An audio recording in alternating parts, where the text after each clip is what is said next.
Hello and welcome back to another UCL fantasy video. Today we're going to take a look at the best cheap players you can pick from some teams that we might possibly be looking at throughout the group stage or the league stage of the Champions League. Now there is a lot of cheap gems that you can pick this year, which is ideal, but what I'm going to do is go through a lot of the teams that may have some good fixtures and maybe match day one, kind of to coincide with chip strategies, to kind of let you know a couple of players that could be useful for you if you are looking to pick players from those teams. Towards the end of the video as well, we will have the cheap gems from the more expensive teams, so make sure you look out for that. And going forward, we're going to have our team selection video hopefully out by tonight, and then we will have a deadline stream which is scheduled already, so make sure after this video you go and turn on notifications for that so we can bring in the match day 1 deadline. Now you still have 2 days to join my mini league, which is on screen if you want to use the code, or you can use the link down in the description which will automatically join you into it. We do have over 500 people so far, aiming to hopefully get about 1,000 before the deadline, so make sure you don't forget to do that, and let's jump straight into it. Now the first team we're going to look at is Sporting Lisbon. Now if you can see their fixtures over on the right hand side, they do have a pretty difficult run if you want to keep them for a long period of time, because it seems to be it's good fixture, very difficult fixture, good fixture, very difficult fixture. But what Sporting do have is a fantastic match day 1 fixture, probably the best match day 1 fixture on the calendar. They play against Kairat Almaty at home, and everyone basically for their match day 1 teams is looking for a Sporting player. Again, very ideal if you are going to be wildcarding in match day 2 like myself. Again, if you want to see more details into that, I do have a chip strategy video out as well. But match day 1 is going to be a very popular Sporting Lisbon team, and we do have 3 players who I think could be quite good for the opening game. Now the first one we're starting off with is Luis Suarez, not the Luis Suarez that we all know from 10 years ago, but this is a different Luis Suarez who is only priced at 5 million as a forward. That is very cheap, and he has taken penalties as well for Sporting. Now he has just recently joined, but he is the main striker, starting all 4 games so far in the league, scoring 2 goals and has 2 assists. Now you're getting the main Sporting striker against probably the worst team in the competition, who also has penalties for only 5 million as well, which is absolutely fantastic. And for me, I think if you are definitely going to be using a chip in match day 2, even if you're using a limitless chip, the match day 3 fixture against Marseille is still really nice. So I think Luis Suarez is going to be very popular, and definitely someone that I think should be in pretty much a lot of teams for match day 1 with that fixture. Now the other player we've got is Quenda in there. Now he is listed as a defender, but he has been playing as a winger for Sporting Lisbon. Now he's 5 million as a defender, and he has had a very nice start to the season as well. Now he has only started 1 of 5 matches this season. He's come off the bench quite a lot, but the right winger for Sporting has recently gotten injured, so I think he is someone, again, if you are going to be using the wild card in match day 2, he should be pretty locked in for match day 1. I think he does have the right wing spot for match day 1, so I think he's a very good player to go for. Match day 2 you can just wild card him out, but he has picked up 3 assists as well in that time, with only 1 start and 4 appearances off the bench. So for me, I think I would only be picking him if you are going to be wild carding in match day 2. I think he should be very nice for match day 1. Going forward though, I think he will be a little bit of a risk minutes wise and stuff like that as well. Now as our third Sporting pick, I have went for Trincao. Now he is the same price as Pedro Goncalves, both of the attacking midfielders for Sporting Lisbon. Now I do slightly prefer Trincao. I think he does look a little bit better, and he has the free kicks and corners that Goncalves doesn't have, and I think he's a little bit more consistent as well. Now in 4 games, 4 starts for Sporting this season, he has 3 goals and 1 assist, so a very good start to the season. Wasn't great in the Champions League last year. Obviously you can see he played 9 matches, 9 starts, but he only got 1 assist, which wasn't too great. So it depends if you really want to go for that triple up. You can pick a forward, a midfielder and a defender for match day 1. Personally, I think I will definitely be going for Quenda and Suarez. Trincao may be one that I potentially don't go for, but I think he is probably the best attacker you can go for outside Suarez if you are going to go there. So I think for Sporting it is mainly going to be that match day 1 fixture that we are going to be focusing on. Again, if you're using a limitless and maybe match day 5, you know, he looks pretty decent as well against Club Bruges, you know, for the likes of Suarez at only 5 million. But I think for match day 1, Sporting's definitely where you want to go. I think this is probably the best 3 you can go for. Next up, we're looking at Galatasaray, and they don't have the best opening fixtures, so this is maybe one to look at a couple of match days down the line, because I don't know if you want Galatasaray players for Frankfurt and then moving into Liverpool at home. However, those middle fixtures look really, really nice, so potentially if you're on a wild card in match day 3, Galatasaray players could be the ones to look at, with Bodo Glimt at home, you know, Union SG at home as well. You know, a couple of nice fixtures in there, and I think if you are going to be limitless in match day 5, Galatasaray is going to be a team that you are going to want to focus on as well. Now, the first player we're looking at is Yilmaz at 5 million. Now, you've got to remember to pick this one, because I think Galatasaray have a few different Yilmazes. Now, I believe this one is Baris Alper Yilmaz. He is basically, he was quite good throughout the Euros, one that we looked at for Turkey, during the Euros as well, because he's very versatile in where he plays, potentially playing as a left back, a right back, a striker, and a winger as well. Now, this season he has primarily been on the right wing. He's got 3 goals and 2 assists in his 2 starts as well. Now, the one time he didn't start, the one time he was left out, was labelled as personal reasons, so you don't have to worry about him not being a starter, because he is definitely a starter for Galatasaray, who has had a fantastic start to the season. They're listed as a midfielder at 5 million, so one of the cheapest midfielders that you can get, and again, maybe one to look at for a wild card in match day 3.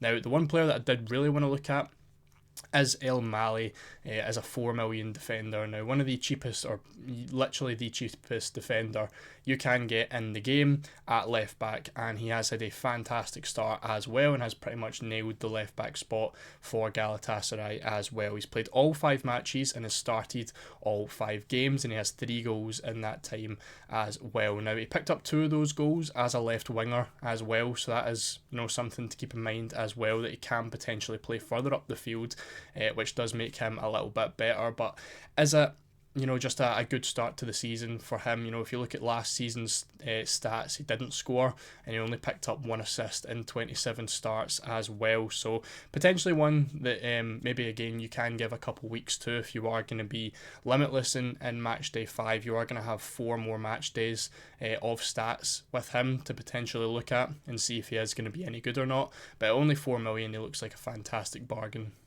Now, the next team that I want to look at is Benfica, and there again is another team that you are really going to want to look at for the wildcard in match day 2. I think it is going to be a very popular strategy, and they do have Karabag in match day 1, which is definitely a fixture that you are going to want Benfica players from. Now, the first player we've got here is Pavlidis at 7 million. Again, another cheap striker that is on penalties, and if you did play UCL Fantasy last year, you'll know he absolutely smashed it out the park. You can see his stats on screen. He started in 11 of 12 UCL games last year and he picked up 7 goals. Now, 3 of those goals came in a hat-trick against Barcelona as well, so a really good player. Obviously, starting striker for Benfica, you don't have to worry about his minutes at all. Obviously, 2 goals as well opening the season for Benfica as well. So if you are looking for a Benfica striker or a Benfica attacker in general for match day 1, he's definitely the guy to go for. Again, pretty rough fixtures for the remainder of the tournament, but again, someone you could potentially look back on for a limitless in match day 5 if you did want to go there as well. But overall, I think Benfica is probably an avoid, for the majority of the league stage, but match day 1 is definitely a time where you are going to want a few of them. We've also got a couple of other picks. I don't think they're that great, but they are, cheap picks at the end of the day. We've got Dal, who is the left back for Benfica at 4.5 million. Now, I think this year there is a lot of better 4.5 million options, but if you do want a Benfica defender, this is probably where you want to look. Now, he has opened the season with no goals and no assists, but he has started in 3 of his 4 matches, and he is averaging 4.5 ball recoveries per game. Now, the problem with the ball recoveries is these are taken off of SofaScore, not the actual UEFA website, and UEFA does them a little bit differently, so these can't be fully accurate, which is obviously unfortunate, but it is the best we do have. And he does also take corners as well, which is an added bonus. Now, the final player for Benfica that I was looking at was Orsnes, who's only 5 million. Not as good an asset as he has been in previous UCL fantasy games. He did used to be listed as a defender, and he does still play defence every now and then, sometimes occasionally as a right back or a left back, but more recently has been playing as a right midfielder, and he is listed as a midfielder as well. Now, in his 4 games, 4 starts so far this season, he does have 1 goal, but usually his ball recoveries are usually pretty decent. Again, SofaScore has him 4.3 average this season, 3.2 last season, and 5 in the Champions League last year. But you know, he's again not the best option available, but he could be someone that you potentially pick for match day 1. I think there is better options out there, but they don't necessarily come as the cheap category, which is why he is in here, and not someone like an Actor Koglu, you know, who is probably just a little bit better as a pick. But if you really want a cheap player, if you really want a cheap, you know, Benfica midfielder, maybe it's your last position, he's probably going to be the one that I would be choosing there. But I don't think overall he is, you know, a must own. Same with Dal. I think if you are going for, you know, if you need a Benfica player, Pavlidis is just going to be the obvious choice. Next up, we're going to look at Olympiacos. Now, they have, again, a really nice match day 1 fixture, playing against Paphos in match day 1, and if you are going to be using the wild card again in match day 2, you can avoid a lot of those difficult fixtures. Now, they are a team as well that have a pretty decent run, you know, maybe if you're going to be wild card in match day 6, which is another pretty popular strategy, but they're playing against Kairat in match day 6 as well. You get Leverkusen at home, which isn't ideal, but it's not awful either. Then you get Ajax away from home in match day 8 as well. So a potential team to look at towards the end of the league stage, but again, more so match day 1 against Paphos. I don't think it's going to be a really easy game. You know, I don't know if it counts as a derby because it's a Cypriot team versus a Greek team. But either way, you know, there is a couple of nice picks that you can pick for match day 1. The first one being El Kabi, a 6 million attacker who in the Europa League last year done fantastically. In their 8 matches in the Europa League, he scored 7 goals, which, you know, is obviously fantastic. And then last year in the the Greek Super League, he picked up 18 goals and 5 assists. So a really, really good player starting up front for Olympiacos on penalties as well. Now we've got some really, really nice cheap options. Now the first one is Rodney at 4 million. Now he is the right back for Olympiacos. Again, sometimes plays as a right winger, but primarily as a right back. He's also on free kicks, he's also on corners. This season hasn't got any attacking returns, but last season he picked up 4 goals and 9 assists, which is obviously great for a right back. So someone that could potentially do really, really well. Again, more so in match day 1, as the cheapest possible defender in the game, could be a really, really nice pick, and probably as my favourite cheap defender for match day 1 against Paphos, and someone that I think could be absolutely fantastic. So far we've got, you know, 3 very cheap attackers. You know, if you want to put a lot of money into your midfield and defence, you've got El Kabi, Pavlidis and Suarez, you know, all under 7 million as a potential front 3. Isn't really what, you know, is probably going to be ideal, but as an option for you if you did want to. I think if you probably are best picking 1, maybe 2 of those at most. In goals as well, we do have Pashalakis at 4 million. Now he is just, again, primarily just a match day 1 goalkeeper. Now, the reason for this is because Solakis, the number 1 for Olympiacos, is suspended for match day 1. Now, he's only a 4 million goalkeeper, which again is ideal with, you know, Paphos at home in match day 1, but you are definitely going to want to wildcard him out for match day 2 because Solakis will be back and will be starting. So you can see that already. You know, he's not played a match in the league so far this season. They played a couple. I think it might have just been in the Cup last year, or he played 7 games, but 4 clean sheets in there as well. So he has most definitely the backup to Solakis, and will probably be very likely to start in match day 1. Further than that is not going to happen. You know, if you are looking at a match day 6 goalkeeper, it's not going to be Pashalakis, it is going to be Solakis, who is 4.5 million. But for a match day 1 punt, I think for 4 million as a 4 million goalkeeper, you can easily pick him, and he should be a really nice and safe one to go for. Next, we're looking at Newcastle, and not a lot of good, you know, cheap options for Newcastle. I think a lot of the Newcastle players have been priced pretty fairly, particularly the midfielders like Gordon and Barnes, etc. But if you really want a cheap option, the defenders are priced very, very cheaply. I think the entire back four for Newcastle are priced at 4.5 million, which is really nice considering the fixtures that they do have. But a very good team to pick on a matchday 2 wildcard with Union SG, Benfica, Bilbao in matchday 2, 3 and 4.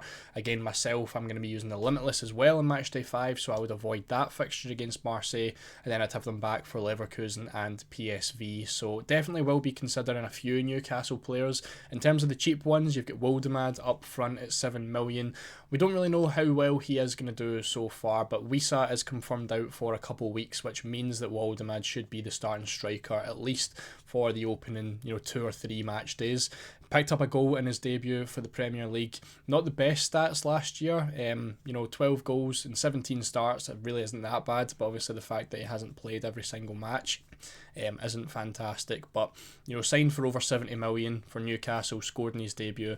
I would imagine he is going to be pretty decent, and with those fixtures as well, could be a really nice pick as a budget forward from matchday 2 onwards. And then, as I said, with the Newcastle defenders, I think they're all 4.5 million. Trippier is probably going to be your best option. He has been starting in the Premier League as well, and obviously gets the free kicks and corners, potential assists from him, and potential free kick goals as well. So another one.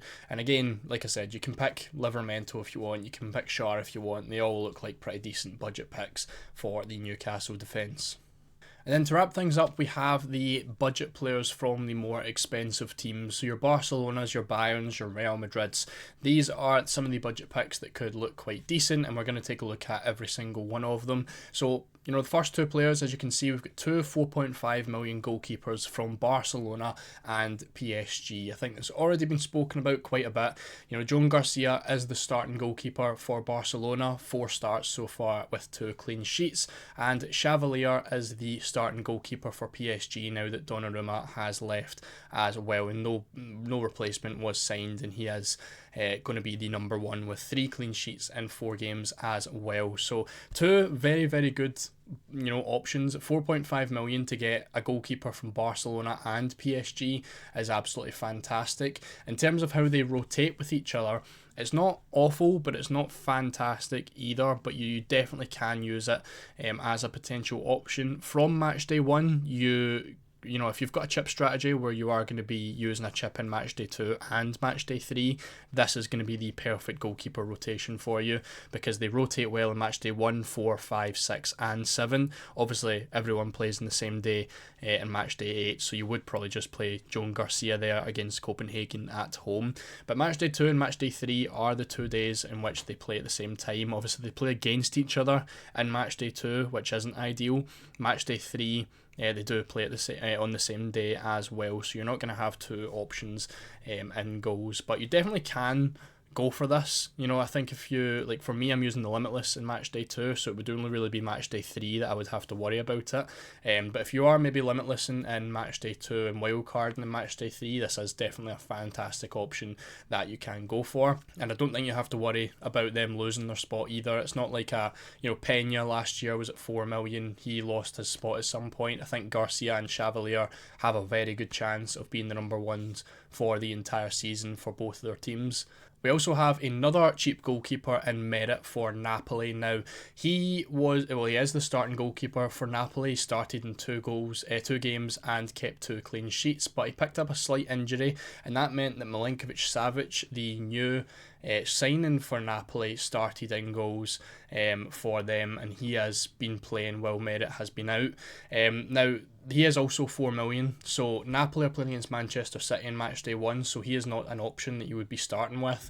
But in matchday 2, if you're using a wild card, Napoli have some decent fixtures. If you want a 4 million goalkeeper, you just pick whoever started in matchday 1. They're both 4 million, so you don't have to worry about that, and I wouldn't want them for that Man City game in matchday 1 anyway. So I would just wait and see who plays against Manchester City. Whoever it is, both at 4 million, stick them in your team for that wild card, because 4 million goalkeepers are the best, the absolute gems that you can get in UCL fantasy, because they don't have a high ceiling, goalkeepers in general. So the cheapest you can get them, the better. And I think if you can get whatever Napoli goalkeeper starts at 4 million is going to be absolutely fantastic for the league stage. Now, as we move across, we've got 2 Dortmund defenders at 4 million. Now, I don't actually know why Anton has been reduced in price. He is still the Dortmund starting centre back. But he's down at 4 million now, only averaging 2 ball recoveries for Dortmund this season, but he is usually someone who does quite well for ball recoveries and picks up ball recovery points in UCL fantasy, so still a really, really nice pick. But if you want someone more attacking, you have Jan Kuto as well, who's only 4 million and has started again in all 3 league matches for Dortmund this year as a right wing back, so I would expect him to get forward and get more attacking returns, potential goals, potential assists. He has picked up an assist already this season, and his ball recoveries on SofaScore are averaging 5.0 per game, so a really, really good pick. I think I do prefer him to Anton because of the attacking returns, but again, if you're wanting a Dortmund defender, there is some fantastic cheap picks you can go for. We've got 3 through the middle as well now, a couple more nailed than others. We'll start with Calafiore. 4.5 million, has started in all 4 Premier League games so far with a goal and an assist. If he continues to start, which I would expect him to, a fantastic pick for UCL fantasy. 4.5 million for an Arsenal defender is going to be fantastic. And of course does get forward and gets attacking returns from corners as well. Now we've got Gerard Martin in here at 4 million. Now he's going to start in matchday 1 against Newcastle, but Balde is due back in maybe 2 weeks time, which means he isn't going to have his spot for long, but Balde does get injured very, very often. So if maybe you're wildcarding later down the line, game week 4, 5 or 6, there's a very decent chance that Baldy's picked up another injury and Gerard Martin is going to be the starting left back. So again, off the start, he's probably not going to get a lot of minutes, but if Baldy gets injured again later down the line, he is a really nice option to go for at only 4 million. So not one to pick off the start, I think. I wouldn't pick him against Newcastle in matchday 1, so maybe a couple weeks down the line if there is another Balde injury, he is going to be a really nice pick. And then we've got the Bayern left back in Stanisic as well at only 4.5 million. Now Alphonso Davies is injured for the long term. I think he's not due back till December, and Guerreiro picked up an injury as well, but Stanisic has been benching Guerreiro as well. Guerreiro has been the sub player at left back, with Stanisic starting in all 3 Bundesliga games so far. So again, another really nice option if you do want a Bayern defender for cheap. Now, the bottom 4, we have some more attackers, and we'll start off with Serge Gnabry, someone who hasn't really got a lot of game time for Bayern in recent seasons, but with Musiala's injury, obviously he broke his leg, he's not due back for another while now. Gnabry has been starting as the central attacking midfielder, and he has had a brilliant start to the season with 2 goals and 2 assists in 3 Bundesliga matches so far. So only 6.5 million, you could get a really nice pick for Bayern if you do want an attacking midfielder. He's going to be cheaper than Luis Diaz. He's going to be cheaper than Olise and the likes of Harry Kane, of course, as well. They do play different positions, but if he can keep up that form, he'll be an absolute bargain at 6.5 million. We've got Barcola as well at 7.5. Now, if you haven't seen already, PSG have a massive injury crisis. Obviously, the Club World Cup recently finished where they made it to the final, and that seems to be catching up with them, with a lot of their attackers really struggling and picking up some injuries. Now, Barcola started in all 4 games in League One so far, and he has had 3 goals, so this is going to be a fantastic opportunity for him to get his place back in the starting 11, which did seem like he was dropping to the bench a little bit towards the end of last season. So a really good player to pick. He's only listed as a midfielder at 7.5 million. We know how lethal PSG can be, and he is probably going to be the main source of attacking threat for PSG in the opening few games. So definitely a really nice pick at 7.5. Then we've got Arda Güler at 6 million. He has started in all La Liga games for Real Madrid so far. He does have 2 goals and 1 assist. Now, there is talks, obviously, with Bellingham potentially coming back, that he could push him out of that position, but with such a strong start to the season, a lot of Real Madrid fans do seem to want Güler to be the starting attacking midfielder, with Bellingham potentially dropping to the bench. So again, it's another situation where you're getting a fantastic Real Madrid attacker for only 6 million, which is looking really, really nice and definitely one to look out for. Then the last one we're looking at is Rasmus Højlund. Now, a bit of a meme in the Premier League, but we've seen players leave Manchester United and do so well in other leagues, specifically the Serie A. Now, Højlund has came in at 6 million, played one match and scored as well. Now, very, very cheap for 6 million. And again, like I mentioned, with merit, Napoli have a decent run from match day 2 onwards. So if he can, continue that form in the league, if you're going to be using a wild card, he could definitely be one to consider if you do want a cheap forward. And that's pretty much it. So hopefully that showed you a couple of cheap gems that you might put in your match day 1 squad. If you did enjoy or you did find this helpful, please make sure to leave a like and subscribe if you are new. Let me know down in the comments if there's any more teams that you'd like to hear about some cheap gems for, or if you have found any yourself. I would love to hear about it. Again, there's plenty of videos on screen right now. If you want more UCL fantasy content, make sure to use the description to auto join into my mini league as well. And I'll see you all for tonight's match day 1 team selection.